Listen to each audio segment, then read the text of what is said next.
ganjil sudah berakhir dan sebentar lagi kita akan memberikan lapor. Kita semua bersama rapat untuk menyamakan persepsi ya di dalam pemberian penilaian tahun ini. Ada hal yang baru, yaitu ada penilaian co-kurikuler ya. Kemarin tim redaksi yang sudah disediakan template-nya di Erapon. Nah, nanti teman-teman walas di sini yang input tentunya menyesuaikan dengan tema ataupun salah satu dari 8 DPL yang sudah disepakati pada kegiatan co-kurikuler di SMP Negeri 19 Depok. Teman-teman yang Bu Elin banggakan, Bu Elin ingin menyampaikan beberapa hal yang harus dicermati ketika ingin memberikan penilaian di Erapon ya.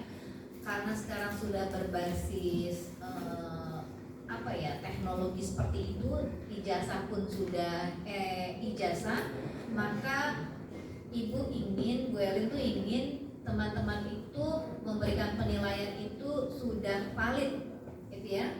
Jadi yang pertama-tama harus teman-teman lakukan adalah memvalidasi dan mematangkan data nilai rapor peserta didik. Gitu. Apakah nilai yang teman-teman berikan itu dengan berbagai macam yang nantinya menjadi syarat penilaian. Ya, apalagi nanti ketika penilaiannya itu untuk nanti ada anulir atau ada revisi. Nah, itu yang kita hindarkan. Tidak ada yang namanya revisi nilai ketika itu sudah kita input di aplikasi Erapon. Ya. Jadi disitulah keprofesionalan teman-teman ya di dalam memberikan penilaian, karena penilaian itu adalah satu rangkaian pembelajaran yang dilakukan oleh seorang pendidik gitu ya. Jadi mulai dari perencanaan, pelaksanaan sampai kepada evaluasi, itu satu rangkaian yang harus tuntas teman-teman gitu ya. Lalu hal berikutnya yang harus dilakukan oleh teman-teman adalah memastikan bahwa tidak ada kesalahan data yang nantinya apalagi sampai mempengaruhi hasil evaluasi belajar peserta didik. Ya, karena apa? Nilai-nilai yang nanti Bapak Ibu berikan, teman-teman berikan, itu akan dimanfaatkan untuk ke tingkat pendidikan yang lebih tinggi. Nah, karena nanti pendaftaran mereka ke SMA atau yang sederajat itu ada masih menggunakan jalur prestasi. Nah, jalur prestasi itu adalah akumulasi rata-rata nilai rapor dari semester 1 sampai semester 5. Nah, gradik walas yang kelas 7 nih, perdana nih, hati-hati gitu ya dalam memberikan penilaian. Jadi penilaian yang diberikan itu betul-betul layak dan sesuai dengan kemampuan mereka. Bagi guru-guru mapel nanti menginput ke dalam Erapornya, lalu wali kelas jangan lupa mengecek gitu ya, jangan sampai ada kesalahan atau cocokan yang nantinya ada orang tua yang nantinya bisa protes gitu loh ya. Jadi jangan sampai nanti teman-teman itu abai dengan kondisi orang tua yang mungkin generasi sekarang itu orang tua tuh sudah paham juga. Mungkin ada di antara mereka yang mungkin seperti kita guru juga gitu ya. Nah, jadi hati-hati di sini. Jadi pastikan tidak ada kesalahan data gitu ya di dalam penilaian yang dilakukan oleh teman-teman. Karena ini akan berpengaruh kepada pendidikan mereka di tingkat selanjutnya.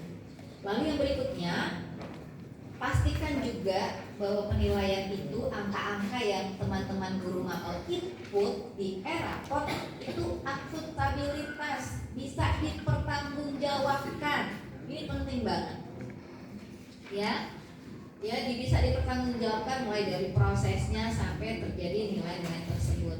Transparansi dan adil. Nah, ini transparansi itu zaman sekarang itu bukan hal yang tabu, malah betul-betul terbuka di era digital ini. Ya, mudah sekali hal-hal seperti itu diketahui publik, gitu ya. Iya, makanya. Lalu yang berikutnya sudah disepakati di awal tahun pelajaran untuk penilaian minimal kalau boleh pinjam istilah di K13 KKM ya. Kalau sekarang kan KKTP. Teman-teman harus paham bahwa di kurikulum Merdeka ini tidak ada yang namanya siswa tinggal kelas. Artinya siswa diberikan penilaian sesuai dengan fasenya, gitu ya. Jadi sekarang itu peserta didik itu harus berada di fase sesuai umur.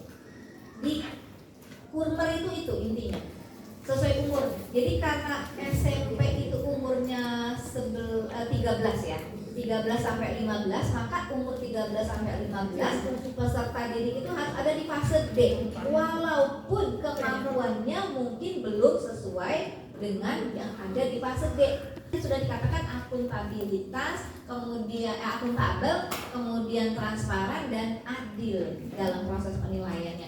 Kalau memang kita memberikan penilaian nanti, jangan sampai begini teman-teman mindsetnya. Apalagi di kita ada PDPD.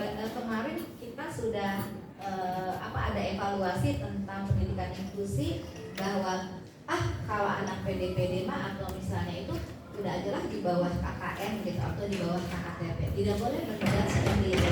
Ketika penilaian kita sudah tahu anak itu kemampuan intelektualnya ada di fase B, berikanlah penilaian ataupun soal-soal ataupun materi yang sesuai dengan fase kemampuannya dia, kebutuhannya dia, gitu ya. Jadi anak SMP itu ada di fase D karena umurnya teman-teman, bukan karena kemampuannya. Tolong diindikan. Nah, ketika kita memberikan pembelajaran itu harus sesuai dengan fase kemampuannya. Makanya ada yang namanya pembelajaran diferensiasi. Itu sesuai dengan kebutuhan.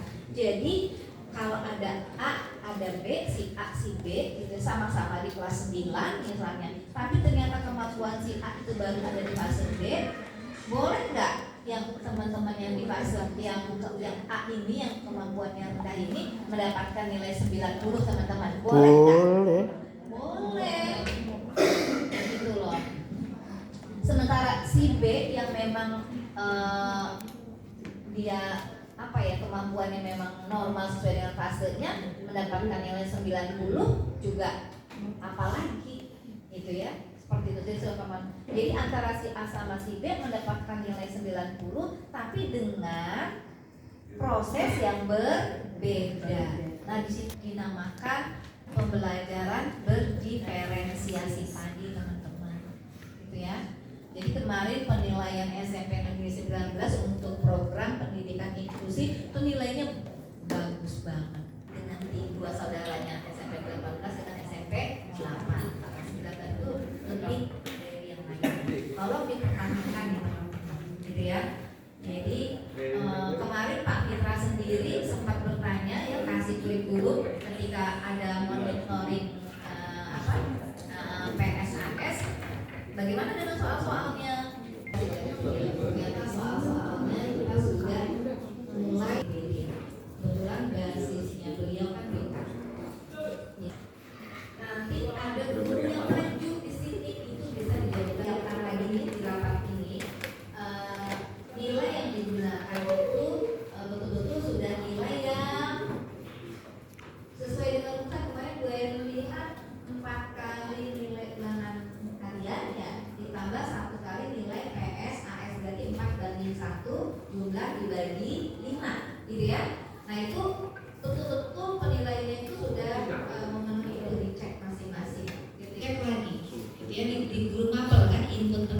Walas memastikan kesesuaian antara nilai akademik dengan data peserta didik. Nah, Walas memastikan, apalagi jangan sampai sudah dicetak satu kelas tiba-tiba sampai akhir Walasnya. Ketika mau, setidaknya Walas boleh banget sampai lengkap atau tidak. Karena pernah ada kejadian, Bu, ternyata nilai PKR-nya belum kecetak. Sebelum tanda tangan, teman-teman walas pastikan dulu. Gitu ya, jangan sampai nanti sudah terbagi kepada orang tua. Lalu yang berikutnya, ketika ada anak yang masih belum lengkap nih, Bu Erin ingin tanya nih, ya. Kemarin kan ada waktu banyak, gitu ya. Bu Erin sudah infokan di pertemuan kita terakhir sebelum PSAS, kalau yang masih punya tagih-tagihan, tak ada jemput, jangan menunggu mereka yang itu. Masih ada nggak? Susulan beres yang terkait dengan anak-anak ini tuh nanti bisa memberikan masukan gitu ya ketika di rapat ini dari aspek perilaku, kehadiran dan layanan-layanan yang sudah selama ini dilakukan oleh guru BK. Nanti kelas 71 sampai 76, 81 sampai 811 dan 91 sampai 911 itu adalah keputusan yang disepakatkan dengan guru mapel.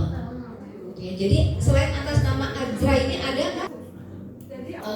Nanti sampai HBH berarti ditunda nanti cetaknya sampai dia berproses seperti itu. Tapi tetap ada batas waktu. Kalau Bu Erin sih maunya enggak. Ketika pembagian rapat tanggal 24 semua clear, gitu ya. Nanti lapor ya Bu Eli ya. Nah, mudah-mudahan nggak ada kendala. Itu. Nah, selain yang seperti Bu Eli ada lagi bermasalah dengan kehadiran. Kemarin Bu Eli sudah banyak laporan ya sampai ada satu anak akhirnya mengundurkan diri itu dengan proses yang luar biasa, gitu ya. Untuk kelas 9 per 31 Desember itu Kamis, sudah tidak bisa. Desember Ya. 2020. Jadi per 31 Desember. Terima kasih dilaporkan langsung dari. Jadi kalau sudah lewat 31 Desember namanya sudah ajek sama ijazah. Maka anak yang nanti bermasalah dengan kehadiran itu sampai bermasalah lagi. Tiga hari nggak masuk karena supaya mereka nanti layak dapat ijazahnya itu nantinya. Ya untuk apa itu untuk level negeri, gitu ya. Nah, jadi tolong diperhatikan ya untuk walas kelas 9 nanti perhatian ke anak-anaknya harus semester 5 itu berpengaruh untuk mereka untuk melanjutkan. Tolong ya anak-anak yang memang nantinya masuk 10 besar itu dikawal. Anak-anak yang masuk 10 besar di kelasnya dikawal sampai mereka nanti di kelas 9. Ya, apalagi nanti sudah ada guru wali. Guru wali itu kan 3 tahun, teman-teman. Ya, dikawal gitu loh, supaya nilai-nilai turun untuk membantu nanti bersaing di jalur prestasi akademik, gitu ya. Nah, jadi kita harus dari awal nih mengawal mereka di dalam proses penilaiannya, gitu ya. Jangan sampai ada pertanyaan nggak untuk seputaran rapor? Namun kalau untuk rapor berarti kita nulisnya fasenya itu D atau yang misalkan soalnya sesuai dengan SD berarti D misalkan. SD itu B atau C? Iya, B. Tujuan pembelajarannya nggak perlu dikasih tahu itunya itu. Jadi kan kita sendiri nanti yang membuat tujuannya, tujuan pembelajarannya peserta didik mampu menghitung luas kemarin bangun datar limas misalnya atau prisma. Tapi ketika PDPD ya Bu Erin cukup peserta didik mampu menunjukkan mana gambar limas misalnya gitu. Cuma gitu dong, nggak usah ada kata-kata fasenya. Tetap fasenya D ya, typingnya saja dibedakan. Iya, gitu ya. Karena kurikulum merdeka itu seperti itu, anak itu ada di fase sesuai umurnya, tapi kemampuannya bisa aja tidak sesuai. Nah itulah diferensiasi terjadi. Ya, ada lagi?